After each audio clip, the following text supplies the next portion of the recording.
Dri ao quadrado. Conversando sobre oncohematologia de forma simples e leve.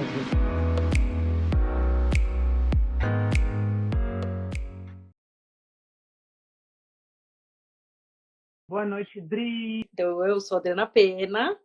Eu sou a Adriana Schelliga e vocês estão...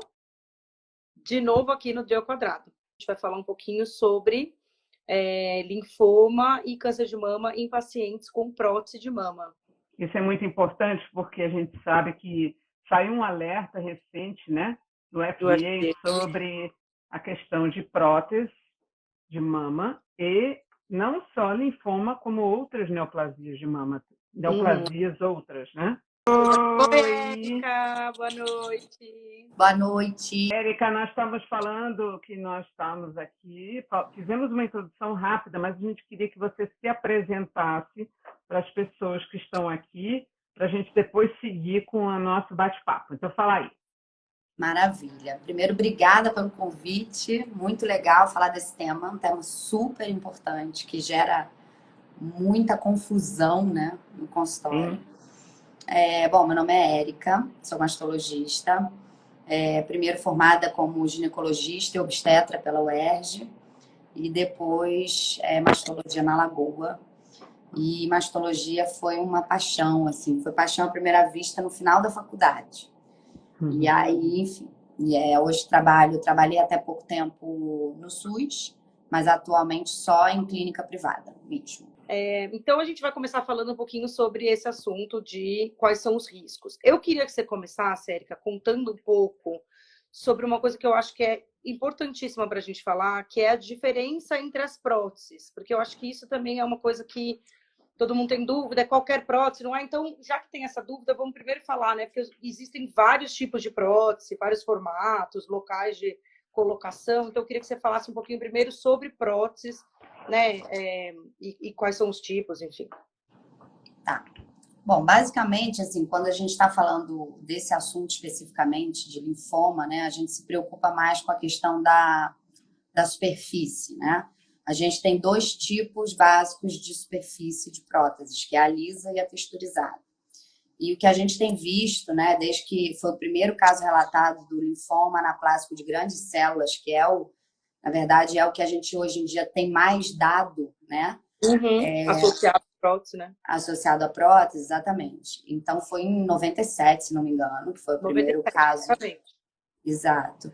E a gente começou a observar que, de fato, a relação dos linfomas é muito maior com as próteses de superfície texturizada, né? E então a gente tem o tipo de lisa e texturizada. A texturizada ela é amplamente utilizada, tá? Ela é amplamente escolhida por cirurgiões plásticos por diversos motivos, às vezes inclusive de aderência, da própria aderência ali daquela prótese no local. Então, ela é muito utilizada em todos os países do mundo. E nós aqui, brasileiros, né, brasileiras, nós somos top 1 ou 2, agora não me lembro, acho que a gente só perde para os Estados Unidos no ranking de cirurgias plásticas. Então, eu acho que a gente é número 1 da texturizada. Número 1 da texturizada, exatamente.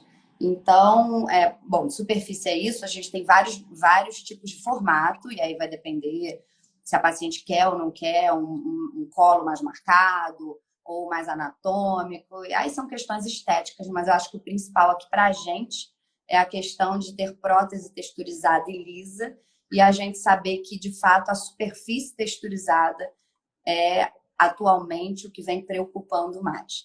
Apesar de que esse último alerta do FDA, que foram relatos de caso, né, sobre alguns outros tipos de linfoma que não de células grandes e também de carcinoma de células escamosas, foram relatados casos não só associados a texturizado, mas também a próteses lisas e também ao conteúdo, se tanto próteses com solução salina quanto próteses com silicone de fato, né? Então, isso é importante, esses relatos aconteceram. E acho que a gente vai falar muito sobre isso, mas é muito importante, acho que a gente frisar aqui, principalmente para paciente, que ainda, apesar dos relatos, é muito raro, né? São condições raríssimas que a gente precisa conhecer, mas que são infinitamente mais raras, por exemplo, do que o próprio câncer de mama, né? Sim. Então, basicamente é isso. Acho que a nossa grande preocupação atualmente é com a texturizada ainda. Só para dar um contexto aí da incidência, né? Você falou que o primeiro caso foi em 97, e aí de 97 para cá, 25 anos, né? Estão relatados um pouco mais de 500 casos. E a incidência é bem variável, assim. Tem um estudo grande dos Estados Unidos que fala 1 para 30 mil próteses, e na Holanda tem uma série grande também, pesquisa, que fala 1 para 10 mil próteses. Essa incidência vem aumentando, mas também vem aumentando o número de próteses que a gente coloca, né? Que, enfim, que a gente tem feito. E aí eu queria que você só explicasse um pouco para a gente daí poder falar um pouco como é que se desenvolve o linfoma, como que a gente coloca a prótese, né? Porque existe duas possibilidades, pelo menos que eu sei, duas possibilidades de colocar a prótese, local de colocação da prótese dentro da mama, né? Sim. A prótese ela pode ser colocada ou pré-peitoral, que é atrás do músculo peitoral, né? E essa geralmente é a técnica de escolha para pacientes que fizeram mastectomia. Então, em geral, pacientes que vão reconstruir a mama colocam a prótese por trás do músculo peitoral, porque o peitoral ele vai servir ali como uma tela, né? Que é aquela paciente que retirou toda a glândula da frente, a gente coloca atrás do peitoral, ou a gente coloca atrás da glândula, que geralmente são as pacientes que fazem cirurgia estética, né, puramente estética. Elas, na grande maioria dos casos, elas colocam por trás da glândula. E existe uma técnica que ela mistura um pouco, que é o dual plane, né? Você coloca uma parte da prótese pré-peitoral atrás do músculo e uma parte atrás da glândula, e isso vai depender do qual resultado que a paciente quer, o biotipo, né? E aí vão ser escolhas mesmo da paciente com o cirurgião plástico. Mas quando a gente fala de reconstrução, em geral, a gente utiliza atrás do músculo, da musculatura. Tá, legal. Deixa eu perguntar uma coisa, Érica. Em relação a tempo de prótese, né? Porque eventualmente a gente ouve que a gente fica acompanhando o paciente que tem prótese, aí num cenário onde a paciente não tem nada, ela colocou prótese porque queria aumentar o seio, ou ela tinha um seio muito pequeno, ou fez uma mamoplastia e colocou uma prótese, enfim. E aí a gente ouve, eventualmente, a preocupação sobre o extravasamento, né? Às vezes a gente tem ruptura da prótese e o extravasamento, que a gente sabe que tem talvez uma relação entre o conteúdo da prótese que extravasa e a reação orgânica do organismo nesse sentido para desenvolvimento do linfoma. E há uma preocupação, puxa, eu tenho tantos anos de prótese, eu preciso trocar prótese, ou seja, a próteses mais antigas têm mais relação. Explica para a gente, assim, que estamos ouvindo, se isso faz sentido. Assim, a gente hoje em dia não tem, como as próteses mais antigas, elas de fato tinham um tempo de validade mais determinado, tá? Porque realmente começava a ter muita complicação, eram próteses diferentes, menos modernas e tudo mais. E aí as próteses mais modernas, a gente não tem um tempo de validade pré-determinado, tá? Mas a realidade das próteses é que quando a gente tem uma prótese antiga, e aí a gente coloca aí a partir de 10 anos de uso, de 8 a 10, que inclusive é o período em que esses casos de linfoma, a grande maioria foram diagnosticados, que é o uso de prótese mais tardio, né? A gente não vê esses casos de linfoma em prótese nova, né? Prótese, linfoma associado à prótese, né? A gente não está falando de linfoma de mama, né? Então, então, essa idade da prótese tem tudo a ver.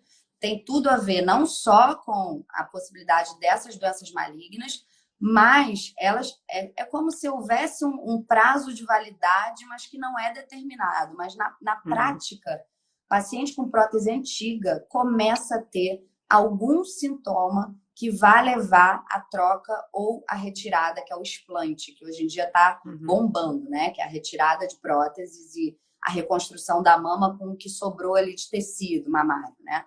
Então, tem tudo a ver. A gente vê, sim, que a partir de 10, 15 anos a gente tem muita contratura capsular, tem maior chance de ruptura, tá? Então, acaba que é uma paciente que vai vai acabar trocando essa prótese por desconforto ou porque deseja o resultado estético já não está tão legal. Inclusive, os sintomas de contratura e de ruptura podem ser facilmente confundidos com os sintomas de linfoma, né? Que é não o seroma especificamente, o seroma tardio, a gente realmente tem que acender um alerta, mas pode ocorrer nessas intercorrências benignas, como contratura e ruptura, principalmente, mas a dor, desconforto, quando a mama começa a ficar endurecida, deformada. Então, isso tudo, na grande maioria das vezes, vai ser benigno. Vai ser contratura ou ruptura. Mas a gente precisa olhar com cuidado essas pacientes que estão relatando esses sintomas. E acontece mesmo, tem a ver com a idade de prótese. Eu queria só dar um contexto de né, como que o linfoma aparece, para a gente entender um pouquinho depois o quadro clínico, né? Então, quando a gente coloca a prótese, o corpo forma uma cápsula, né, Érica? Depois você até pode me corrigir se eu falar alguma coisa errada. Mas o corpo forma uma cápsula ali em volta daquela prótese, porque aquilo é um corpo estranho, e aí a gente cria uma membrana, vamos dizer assim, uma pele, enfim, um tecido ali em volta. E aí, os linfomas geralmente aparecem nessa cápsula, né? E ficam, a grande maioria, limitados àquela cápsula. E aí, a hora que eu tenho o aparecimento da doença ali, é que eu tenho isso que a gente chama de contratura capsular, né? Contrai, deforma a mama, começa a formar aquele seroma, que é um acúmulo de líquido, né, na mama. E aí você pode ter dor e tal. E 80% dos pacientes com linfoma, isso são as estatísticas do anaplásico, que é o mais comum, né? Tem ou seroma ou contratura. Então, assim, dor, outros sintomas, como aparecimento de ínguas, ou até massas, ou dor, são mais raros do que realmente a contratura e esse aparecimento aí desses seromas, que são esses líquidos. Então, eu acho importante a gente entender que a grande maioria dos linfomas está limitado à cápsula, né? E isso é importante depois para a gente falar de tratamento. E o sintoma maior de todos é isso que você falou, né? Essa deformidade, aí, essa contratura, esse desconforto, que pode simplesmente ser uma contratura que não tem nada a ver com linfoma, né, Érica? Exatamente. Assim, tem que buscar auxílio sempre, né? Qualquer alteração na mama, mesmo que pareça, não, isso aí é contratura, porque a pessoa vai lá na internet, busca, mas precisa ser avaliado. É o Dr. Google. O Dr. Google, que é um perigo, exatamente. E aí eu acho que realmente a gente tem que ficar muito atento ao seroma tardio. Eu acho que é o ponto principal, porque seroma é uma intercorrência muito comum num pós-operatório de mama. Então, assim, eu já tive pacientes que foram fazer exames de controle após a cirurgia, tinha uma fina camada de líquido, aí pronto, foi um desespero. Não é, a paciente que tem 1, 2 anos de prótese, que tem uma mínima quantidade ali de líquido, que às vezes não é nem mensurável, não é preocupante, não é isso que a gente está falando. A gente está falando de um seroma tardio, que geralmente tem outros sintomas, e ele costuma ser um seroma mais volumoso. Volumoso a ponto da gente conseguir funcionar até com uma certa facilidade, e de maneira bem simples até. Aproveitar que você estava falando de exame, que isso é uma coisa muito importante, para quem está nos ouvindo e que tem prótese e que tem acompanhamento, na sua prática, como é que é a sua orientação para quem tem prótese e que tipo de exame, vamos falar assim, você como mastologista, você vê pacientes com câncer de mama e pacientes sem câncer de mama. Como é que na sua prática, a sua orientação para o acompanhamento dessas mamas e próteses com exames? Quais são os exames principais? A gente não tem nenhum guideline que especifique para a gente frequência ou tipo de exame relacionado exclusivamente à presença de prótese. Então, a gente faz a rotina da paciente, a nossa rotina, a gente busca câncer de mama. Agora, a gente está tendo realmente que abrir um outro leque. Eu acredito que a gente, em breve, vai ter, talvez, alguma recomendação específica para a prótese. Mas, até o momento, a gente vai fazer a rotina baseada, buscando câncer de mama. tá? Certo. Então, isso ainda não foi determinado. Mas, na prática, tá? Pacientes com próteses. Então, se a paciente está fora da faixa etária do rastreio, que é a gente aqui usa a recomendação de 40 anos, né? Nós, na clínica privada, né? A gente utiliza 40 anos. Se ela está abaixo dos 40 anos e ela tem próteses, eu peço anualmente uma ultrassonografia, tá? Se ela não é alto risco para câncer de mama, ela vai ser rastreada com ultra e exame clínico, tá? Então, todo ano é um bom exame clínico e ultrassonografia. Agora, no momento que a gente tem alguma alteração, que essa paciente se queixa de dor, de desconforto, o exame padrão ouro para avaliação de próteses é a ressonância. Então, se ela se queixa de alguma coisa, e que é muito frequente, a queixa no consultório de pacientes jovens com prótese, que tem dor, que tem desconforto, a gente acaba pedindo ressonância. Mas se é uma paciente assintomática, abaixo de 40 anos, vai fazer uma ultra anual e exame clínico. Acima de 40 anos é mamografia, para rastreio habitual. Se mama densa, a gente associa a ultrassonografia também. Se uma mama muito densa, a gente pode fazer ressonância também de rotina.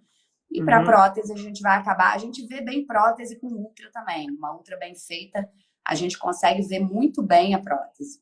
Mas o padrão ouro é ressonância.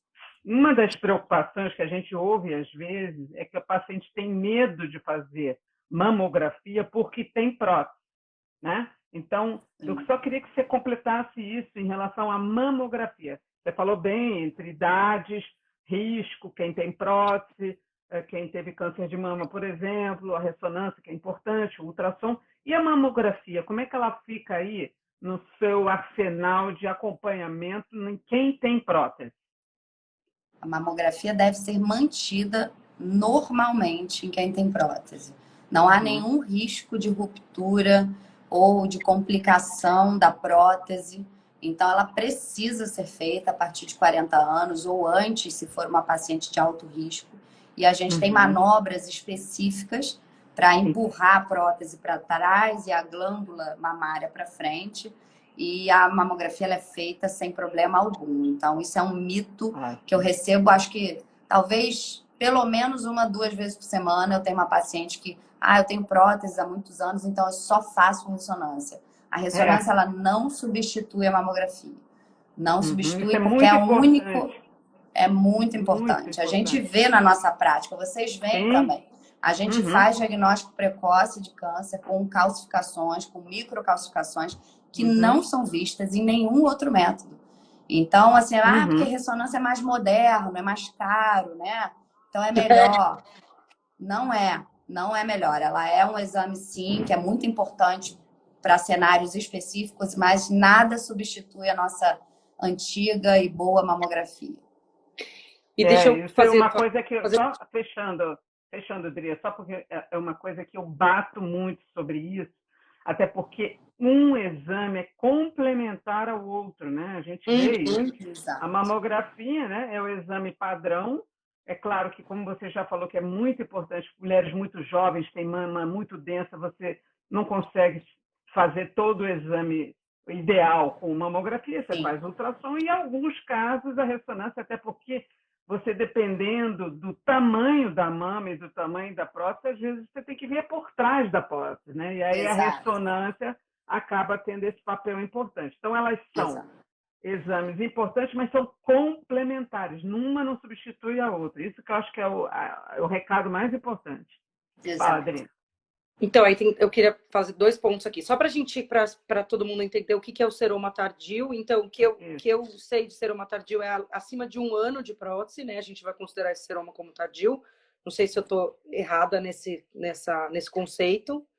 Não, o conceito é esse, tá? Mas, na prática, a gente tem que tomar cuidado só com isso, porque exames que são... a ressonância, por exemplo, ela tem uma capacidade muito grande de visualizar tudo, né? Então, às vezes a gente tem ali com 1 ano e pouco ainda, mas é incomum, tá? Mas é só para que as pessoas não fiquem também alarmadas, que não é qualquer seroma que a gente vai funcionar ou tem que tirar a prótese, né? Não, é um contexto e a anamnese, nesse caso, é fundamental. né? Para a gente saber esse período, esse tempo que foi. Mas esse é o conceito do seroma tardio. Tá. E aí tem uma pergunta aqui que eu acho que vale nesse contexto agora a gente já trazer, que é o seguinte, é uma paciente que pergunta que tem uma amiga que teve câncer de mama e na reconstrução colocou prótese. Teria sido melhor ficar sem a prótese porque o risco seria maior nessa paciente?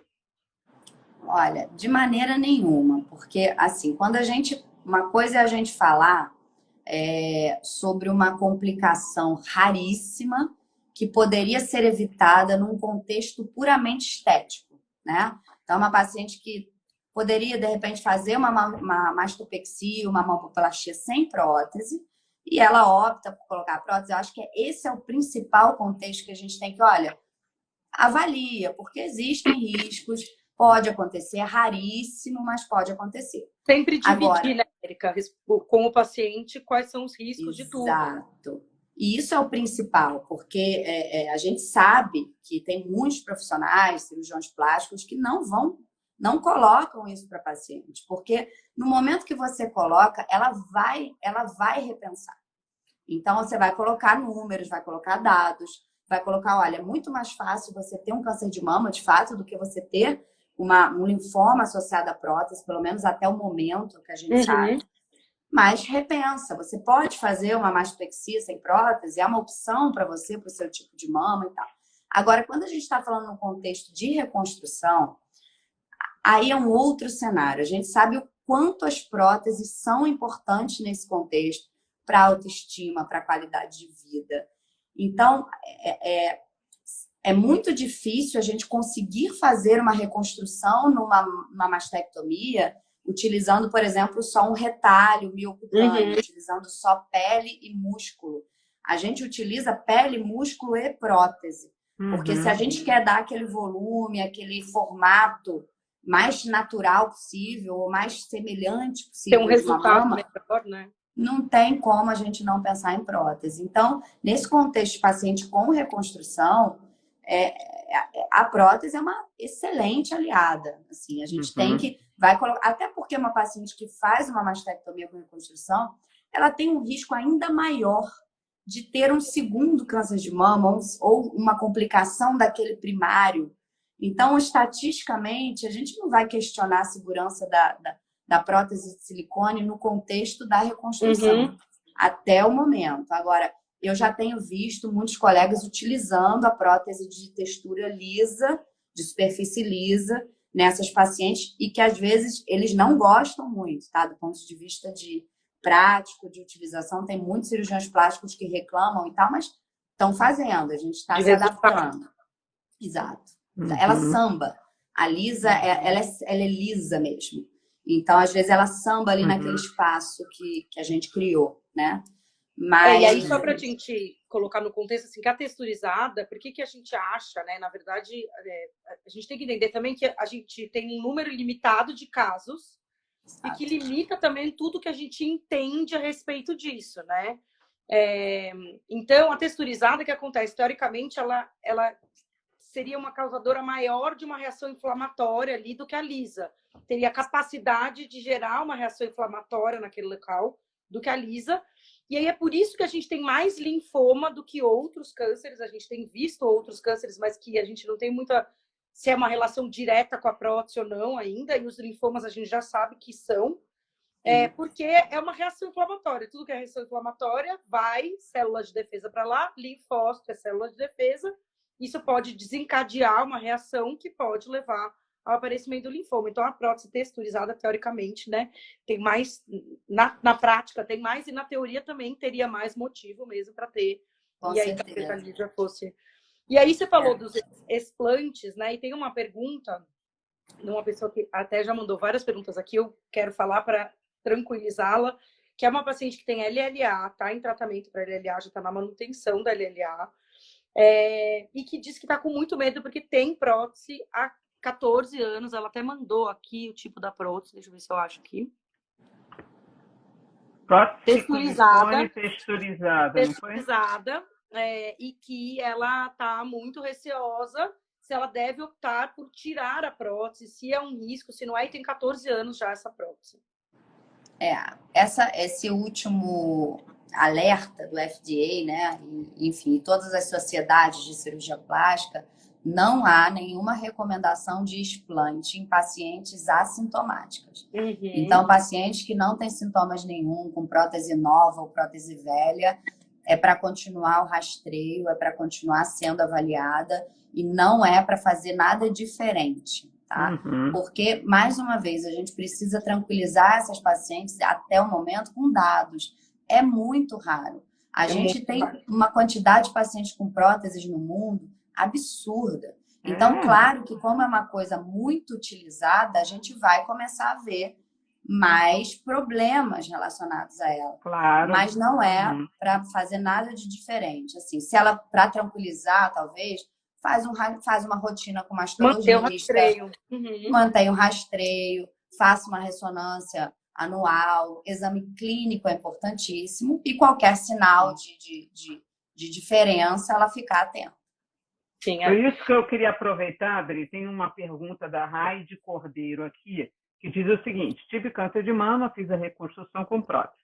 Será que isso deverá se tornar uma preocupação? Afinal, quem já passou por um câncer não quer passar novamente. E eu acho que a Érica explicou. Não tem que se preocupar. Você vai, obviamente, se você operou, fez um tratamento e botou prótese, você vai ter uma orientação da sua mastologista de recomendação de acompanhamento e qualquer dúvida você vai voltar para que possa ser feita uma conduta no momento de que for observada alguma alteração, né? Exato. Ainda mais uma paciente de reconstrução, né? Não tem que... Exato. Não mexe, deixa quieto, faz sua rotina e a chance de dar tudo certo é 1000 vezes maior do que de ter algum problema nesse sentido. Inclusive, se for indicada a reconstrução, é porque exatamente a Raide precisava, né?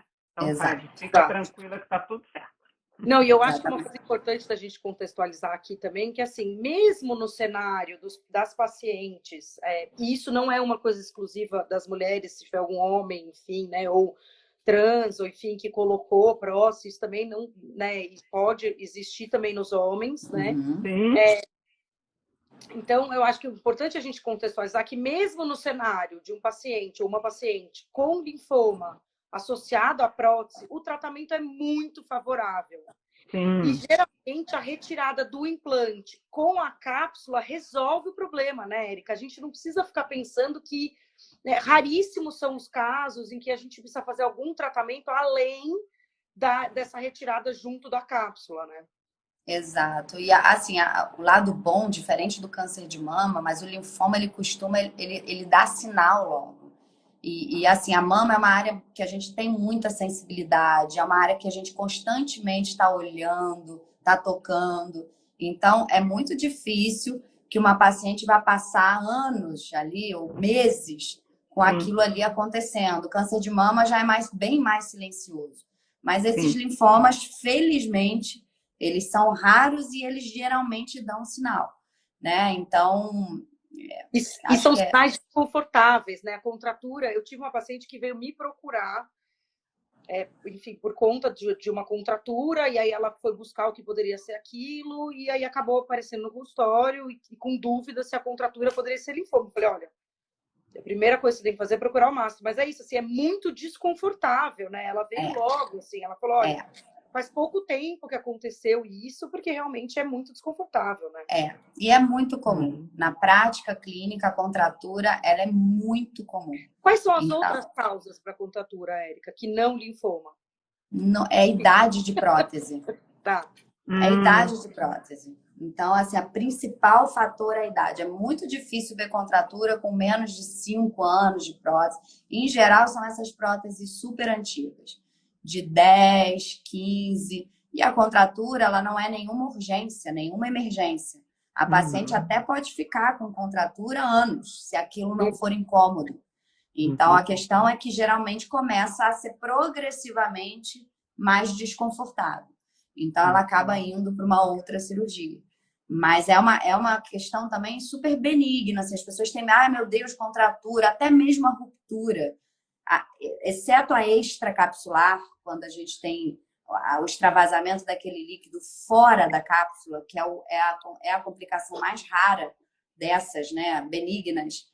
essa a gente realmente tem que correr um pouco mais, até porque tem sintomas exuberantes. Geralmente, sintomas são bem exuberantes, a gente vai correr para trocar. Agora, contratura e ruptura intracapsular é eletivo. Você vai lá, você vai fazer pré-operatório, vai fazer risco cirúrgico, vai programar a melhor data e vai fazer. Não tem, ai meu Deus, é grave? Não, não é grave. Você vai ter que trocar, mas não é grave. Sabe que interessante? A primeira paciente que eu vi com linfoma associado à prótese foi em 2007. Ou seja, era muito, muito raro, mais raro ainda, porque a gente não havia nenhuma descrição do que exatamente fazer, né? A primeira coisa que a gente fez foi tirar a prótese. Mas como era um linfoma anaplásico, de grandes células, a preocupação era o que a gente ia fazer depois. Naquela época, a paciente fez quimioterapia, trocou a prótese da outra mama e ela está ótima até hoje. E eu me lembro que naquela época havia uma discussão sobre isso, a gente levou um caso como um relato de caso, coisa que a gente ainda não fazia muito nos congressos, porque não é uma coisa muito comum, mas por ser uma raridade a gente levou. E a gente levou, na época, um residente meu lá do INCA, levou o trabalho como apresentação. Você acredita que isso foi tão importante que esse relato de caso entrou dentro das recomendações da FDA. Então, quando você procura, você vê lá um relato, porque na época era muito raro. Claro que hoje a gente já vê mais, a recomendação é um pouquinho diferente, mas naquela época a gente não conhecia muito, os casos eram pequenos, número de casos, então o paciente chegou a fazer quimioterapia. Então, você vê como é que a gente vai entendendo o linfoma associado. Tanto é que é uma entidade, né? Hoje ela é considerada uma entidade distinta, não é isso, Dê? É isso aí. E aí tem, só para contextualizar, né, em relação a esse, quão agressivo e o risco, e a gente tem que ficar muito ou pouco preocupado com isso. Em 2016 foi publicada uma série de 6 casos. Então, desses mais de 500 que a gente tem publicado, uma série de 6 casos de pacientes que morreram associado a um linfoma de prótese. Então, existem 6 casos. E aí, se a gente pensar que tem, sei lá, 1000 casos hoje no mundo, né? É pouco. E algumas delas nem foram relacionadas de fato ao linfoma. Dessas 6, né, casos, teve 2, acho que teve 2 que ficou em dúvida se foi o linfoma mesmo, se foram complicações relacionadas a outras coisas. Então, o que eu acho que é importante a gente falar também, que assim, então, fez o diagnóstico, né? É importante fazer o acompanhamento. Quem tem prótese tem que fazer o acompanhamento, igual quem não tem prótese, não é quem não tem prótese não tem que fazer acompanhamento, né? A gente tem que fazer acompanhamento igual, né? Quem tem prótese, quem não tem prótese. A Erika já falou, tem que fazer mamografia, todo mundo tem que fazer mamografia. Não importa se tem muito peito, pouco peito, prótese, não prótese, né? Muita idade, pouca idade, né? Isso aí, exatamente. E aí a gente tem que entender que assim, então tá bom, o tratamento, na grande maioria dos casos, é cirúrgico, é tirar. Sim. E aí tem uma estatística que fala, e aí eu quero que você comente um pouco sobre isso, que aproximadamente 5% dos casos é bilateral. Então, existe a indicação de tirar a prótese contralateral. Não é isso? Sim. Pois é. Então, assim, a gente, quando tem o diagnóstico, a gente vai tender realmente a fazer uma cirurgia bilateral. Até por conta de simetria. Né? Se você for pensar, vou tirar de um lado só, você vai ter que fazer a mesma cirurgia dos 2 lados. E isso é um desafio, porque quando você coloca uma prótese, muitas pacientes são aquelas pacientes que não tinham praticamente nenhum volume mamário e colocam uma prótese. No momento que você retira, ela perde aquele volume por completo. Então, a gente pensar numa outra estratégia, que aí talvez incluiria ou deixar a paciente realmente zerada de volume, ou fazer algum retalho miocutâneo de grande dorsal, que já é uma cirurgia bem mais mais complexa. Então, isso vai ter que ser muito individualizado, mas, em princípio, vai ser retirado dos 2 lados mesmo. E aí a gente vai ter que pensar o que fazer. Não teria uma contraindicação, enfim, existe até uma discussão, né, se existiria uma contraindicação de você fazer uma cirurgia reconstrutiva com implante liso, né?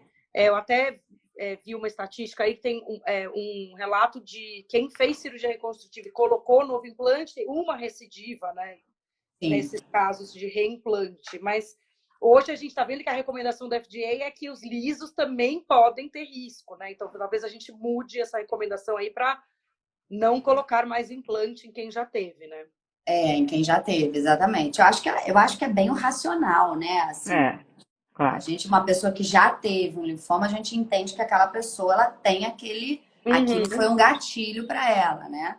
Então, eu acho que isso aí eu acho que com o passar dos anos, a gente vai começar a pensar em novas estratégias para essa paciente. Mas, em princípio, eu pensaria em não colocar nenhum tipo de implante, se possível. Agora, a gente vai ter que pesar custo-benefício. Se é uma paciente que vai ficar arrasada do ponto de vista estético, que é muito importante também, a gente pensar em qualidade de vida, né? Ainda mais dependendo da idade da paciente, pode arrasar com a vida de uma mulher isso, né? Então, acho que vai ter que ser muito individualizado. Ver se a paciente tem área doadora, se poderia pensar em outras estratégias para ganhar volume sem os implantes. Mas isso é um desafio. Não é uma situação fácil de fazer, principalmente em mamas muito pequenas. Agora, hoje em dia, pessoal que já tinha mama, colocou implante, está fazendo o explante e reconstruindo com o tecido mamário que sobrou e tendo ótimos resultados. Então, a gente está numa epidemia de explantes, né? E eu acho muito estético isso, né? Eu acho que a estética mudou, né? Isso. Tá na moda mama menor. A Pamela Anderson, né? Que era aquela gigante, e aí todo mundo fica pratos enormes, e aí agora a estética mesmo mudou e as pessoas estão tirando muito por estética, né, Érica? Ou você vê muito as mulheres chegarem com medo das próteses.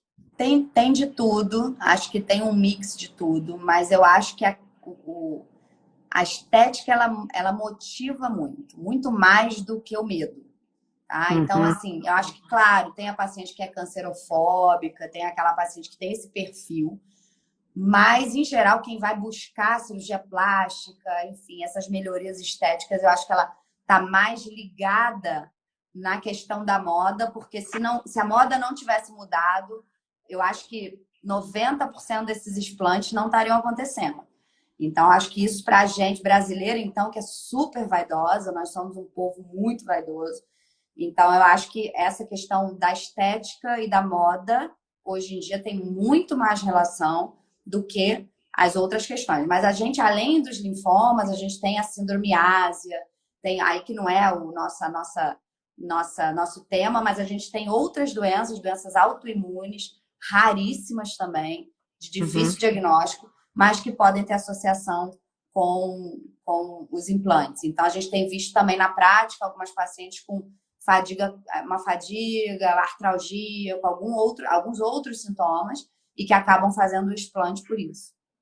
É interessante, né, que essa questão da doença autoimune, como você colocou, de certa forma, o processo de desenvolvimento do linfoma passa por um sistema imune, digamos assim. É imunogênico. Né? É imunogênico. Exatamente. Aí, o que eu acho importante é isso que a gente está nessa discussão multidisciplinar, né? Que você tem um mastologista, tem um oncologista, tem um hematologista, nesse processo de acompanhamento do paciente. E eu queria, então, aproveitar e te perguntar surgiu uma dúvida aqui sobre aquela mulher que tem histórico familiar de câncer de mama, câncer de ovário, que tem mutação do BRCA e que vai fazer uma mastectomia profilática, mas já tem uma mama pequena. No seu entendimento, ela teria algum risco pelo fato de ter uma mutação de risco para câncer de mama e ovário, de colocar a prótese? Você acha que isso vai contar no momento em que você orientar a sua paciente? Eu acho que é sempre importante a conversa, né? Para ela entender que existe. Agora, quando a gente está falando de uma paciente BRCA1, por exemplo, jovem, que tem um histórico familiar pesadíssimo, que a gente sabe que ela pode chegar a 80% de risco de desenvolvimento de cânceres, e em geral câncer de mama, que não tem nada a ver com linfoma, cânceres de mama extremamente agressivos, eu acho que a gente entra de novo no contexto do benefício das reconstruções. Porque uma mama muito pequena, de uma paciente mutada, mas que não tem câncer, a gente pensar em outros tipos de reconstrução, e geralmente são pacientes jovens, a gente não tem nenhum outro resultado, nenhum outro material até o momento, seja ele biológico, seja ele sintético, a gente não tem outra opção. Então, assim, uma paciente que tem essa mutação IBRCA1 e 2, em princípio, a gente não tem aumento de risco para linfomas. A gente não vê. Sim. Né? Tá para câncer a gente de mama. tem para ovário, pâncreas, pele, mas a gente não tem para linfoma. Então, eu conduziria da mesma forma, fazendo reconstrução mesmo com expansor e prótese ou a prótese direto. Acho que o benefício supera em muito o risco nesses casos. Tem uma pergunta que está colocando, porque isso gera sempre dúvidas, Sim. as pessoas ficam preocupadas, né? Eu, por exemplo, tenho uma paciente minha que ela tinha, porque eu faço oncologia também, né? Quem me acompanha sabe, eu faço hemato e onco, e eu tive uma paciente que tinha tido um câncer de mama à direita triplo negativo há 15 anos atrás, que é uma doença muito grave.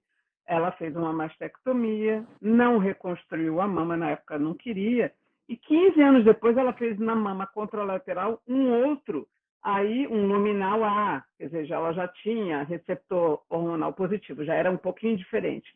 Ela optou por fazer mastectomia completa, ela não tem nenhuma reconstrução.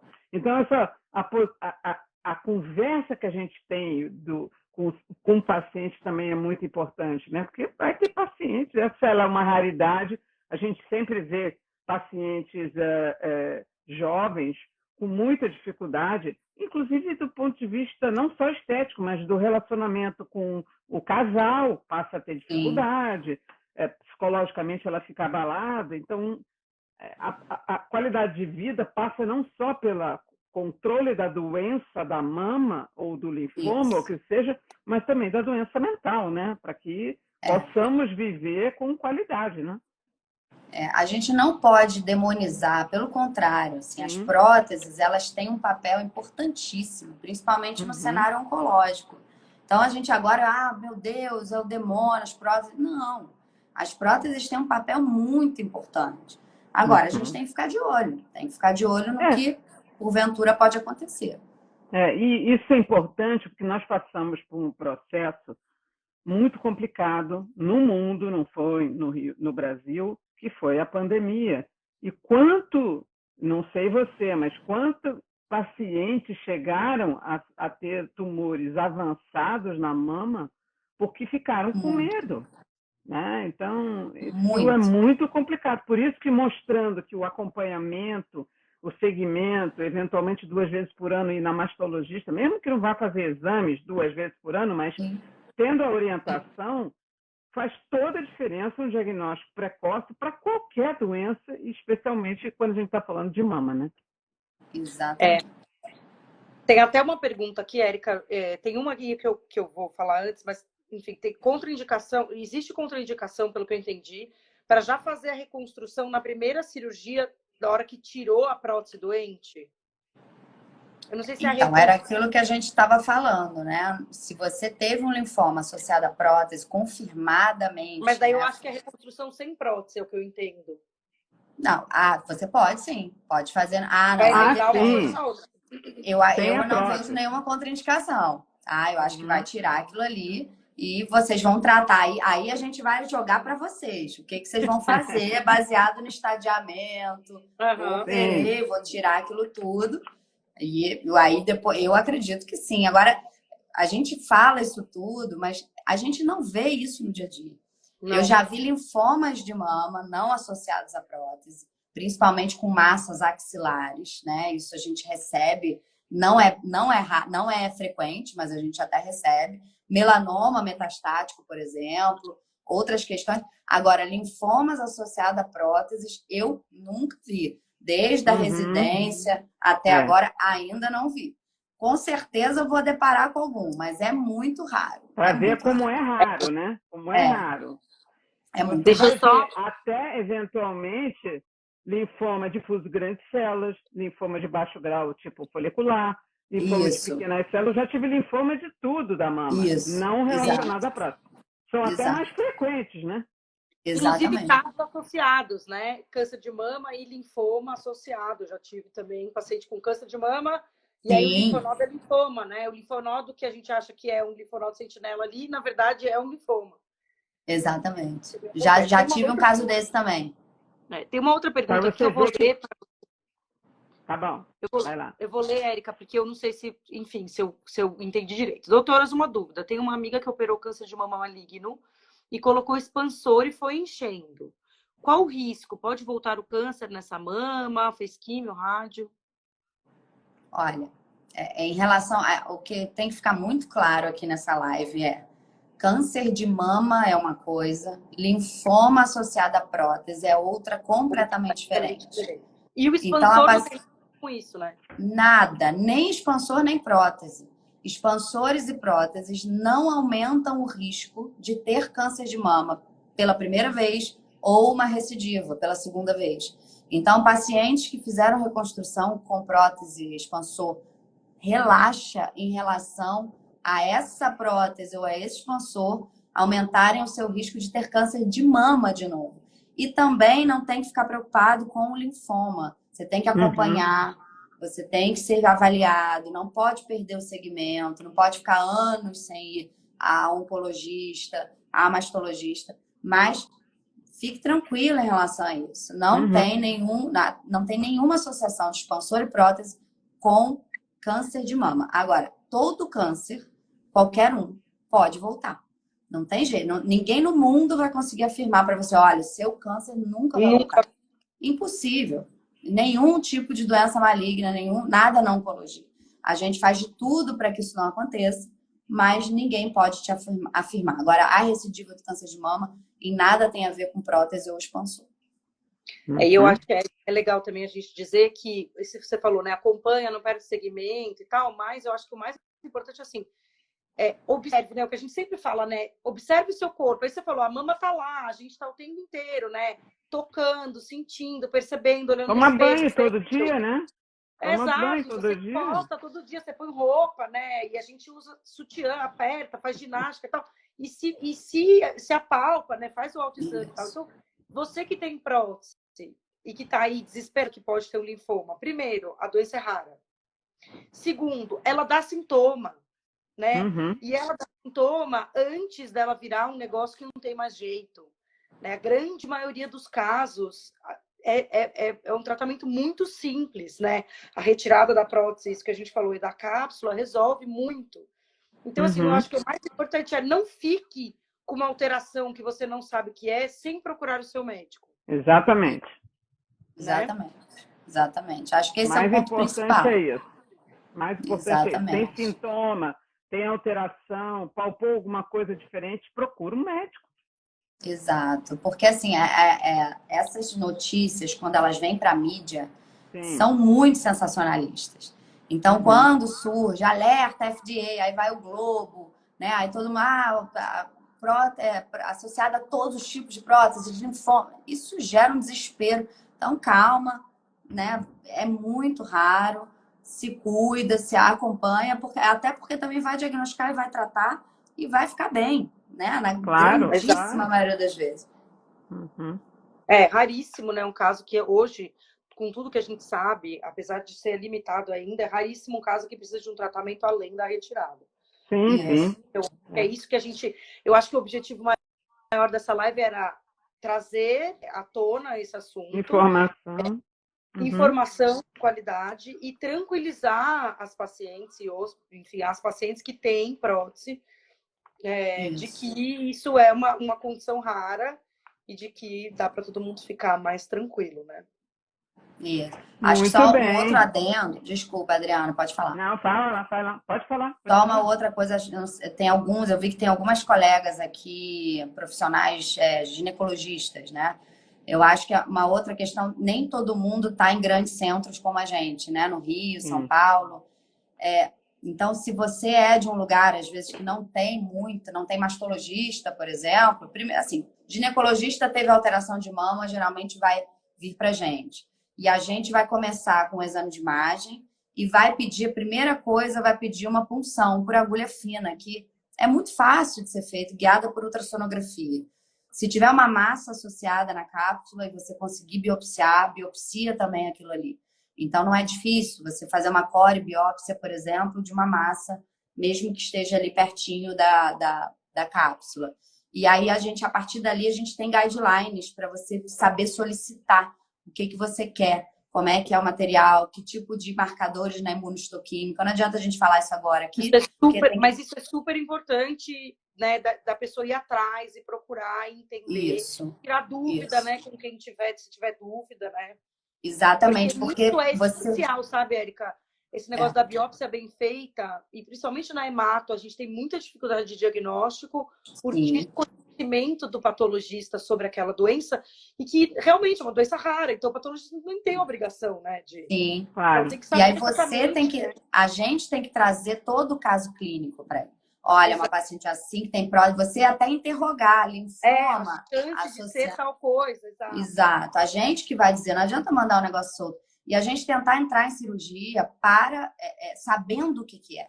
Porque no momento que eu sei que é um linfoma, eu vou retirar aquela cápsula por completo, vou fazer uma cirurgia, porque às vezes a cápsula ela fica muito aderida na musculatura, Então, se você não sabe o que é, de repente você vai lá, vai tirar aquela, ou até vai colocar outra no mesmo momento. Isso. Então, se você tem o quadro clínico na tua frente, faça o diagnóstico ou descarte, e aí você vai fazer o que tem que ser feito, né?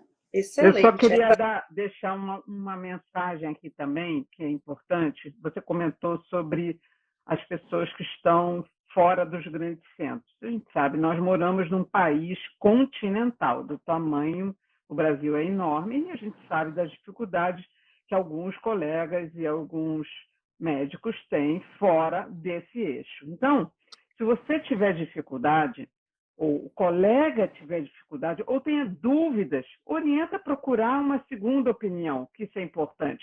E essa segunda opinião, eventualmente, ela pode ser feita por teleconsulta, teleorientação. Hoje, a gente evoluiu de uma tal forma a capacidade de aprendizado e de troca, que não precisa necessariamente você ir a São Paulo ou ir ao Rio de Janeiro para o atendimento.